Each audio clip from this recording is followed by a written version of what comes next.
good. I'll do my best. Well, hello, everybody. Paula Tochier. It's an honor for us to be here, and I just wanted to say that. Oops. Yep. Do you want me to hold it? Yeah. Okay. Sorry about that. Didn't know if I had to put a mic on. Okay, 1 second. Okay, let me start again. Cut, start again. So I'm Paula from Stand Up Canada, and it is an honor for us to be here today. We actually came down here for the Church of God people.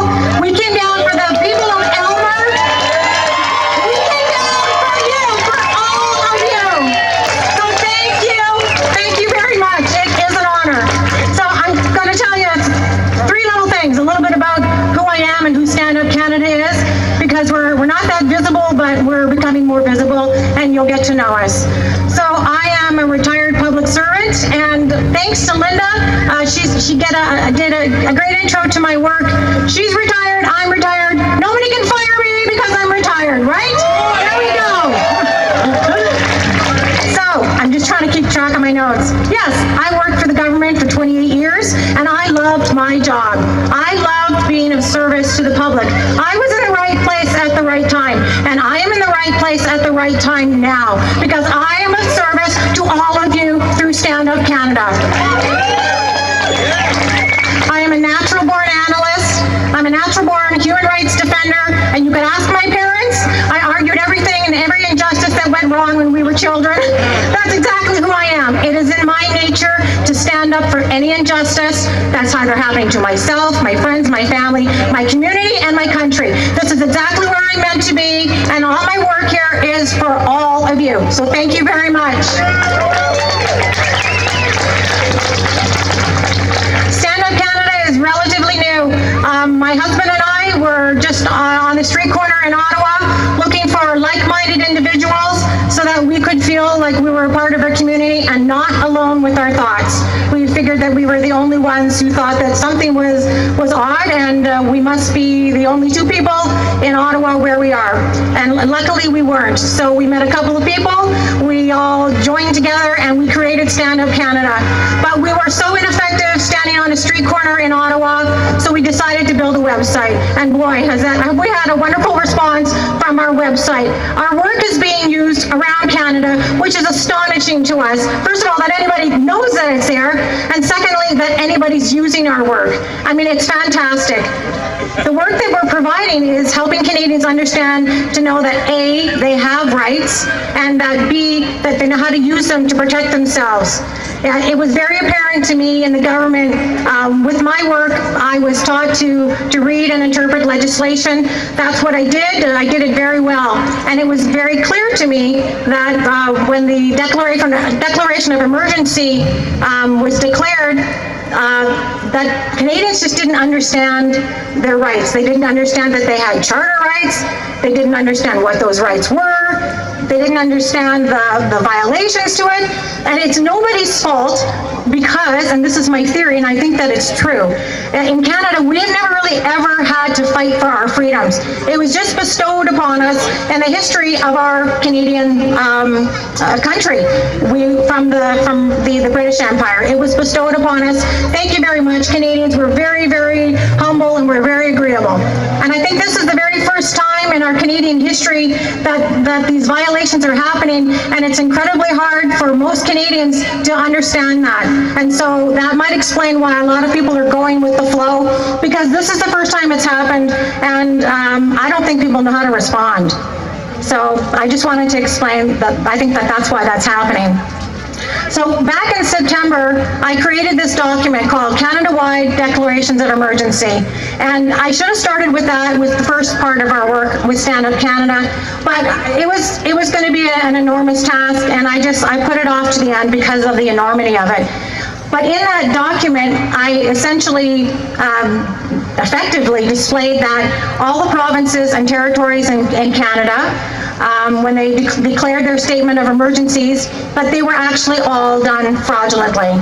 So if I back that up, in order for anybody, any province to make a declaration of emergency, they have to meet the conditions, the criteria, and they have to meet the definition. And none of the provinces and territories did at all, and it is fraudulent. So when I created that document, it was September the 3rd when I put it on our website.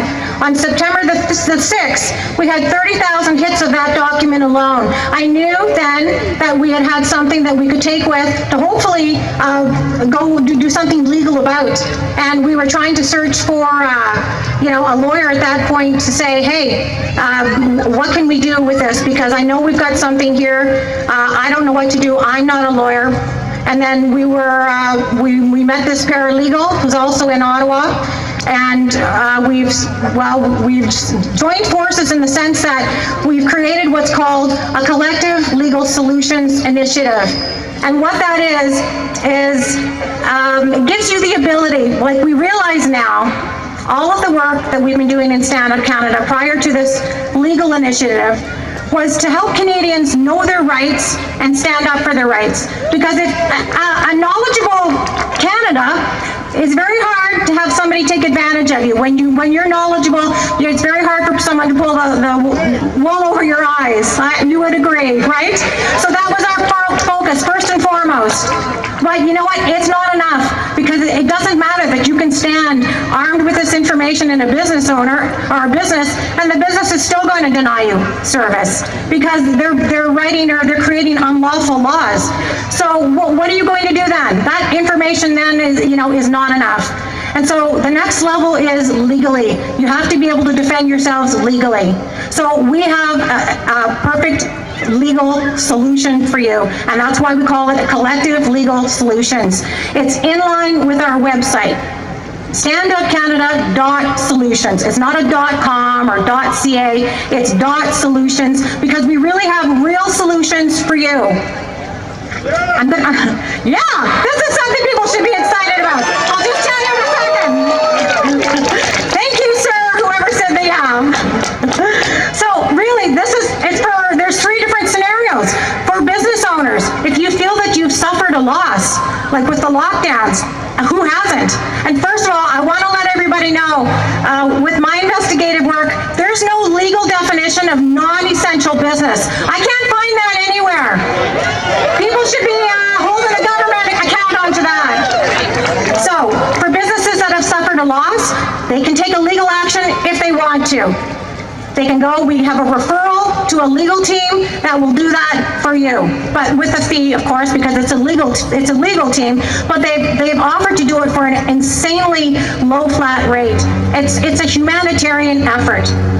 We also have another scenario for people that are getting bylaw tickets. If you're being threatened, you're getting bylaw tickets for whatever reason.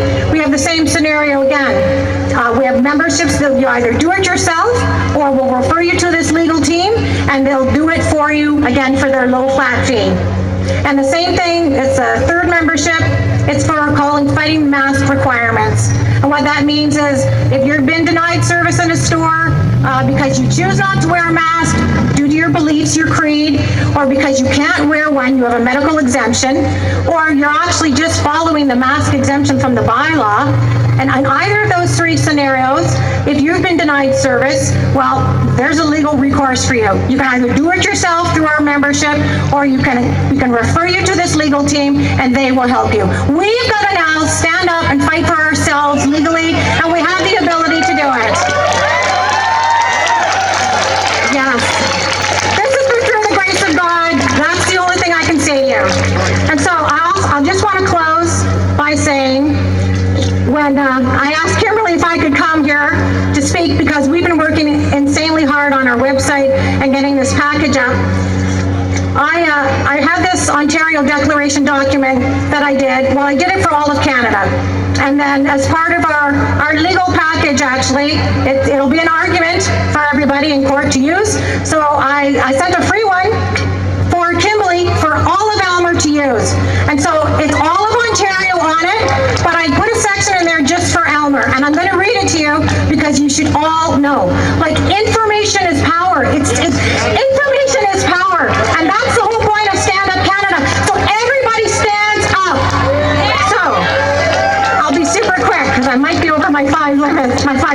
5 minutes. Okay, in order to do, and this is what I did in the government, and so you'll all follow along, you have to be thinking critically, always analyzing, analyze. So, the population of Aylmer, I had it as, from your last 2016 consensus, to be roughly 7,500 people. That just tells me how many people live in the area. But more importantly, you need to know the population of the public health officer. And so I'm going to do a visual display. We have the Ontario government here. We have 444 municipalities down here. In between, there are 35 public health officers that take care of these 444 municipalities. It's divided up like that. It's a section of that. These public health officers are the ones that are actually calling the shots and running the show. So they're the ones that say, well, you know what, we have all these cases or we have all these deaths, and so therefore there's going to be a declaration of emergency. So for Aylmer, in case you don't know, you fall under the Southwest Public Health Office. And under that office, that public health office, they take care of about 200,000 residents underneath it. So it's made up of many municipalities.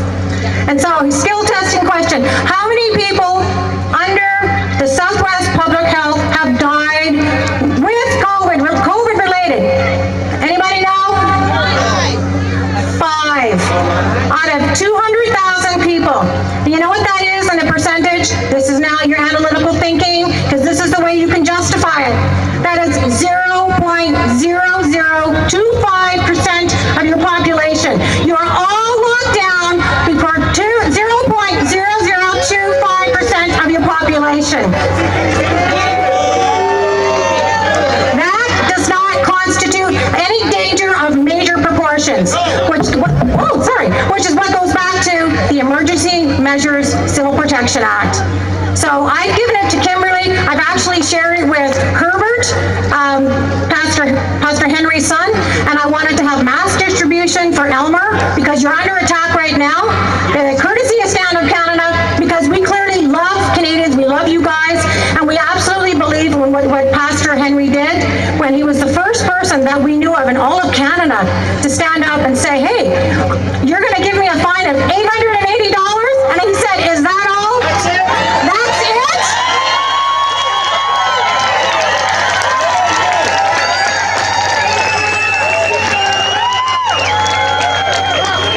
You know, where are all the other religious organizations? Where are all the other business owners? Thank you, Pastor Henry, for what you did.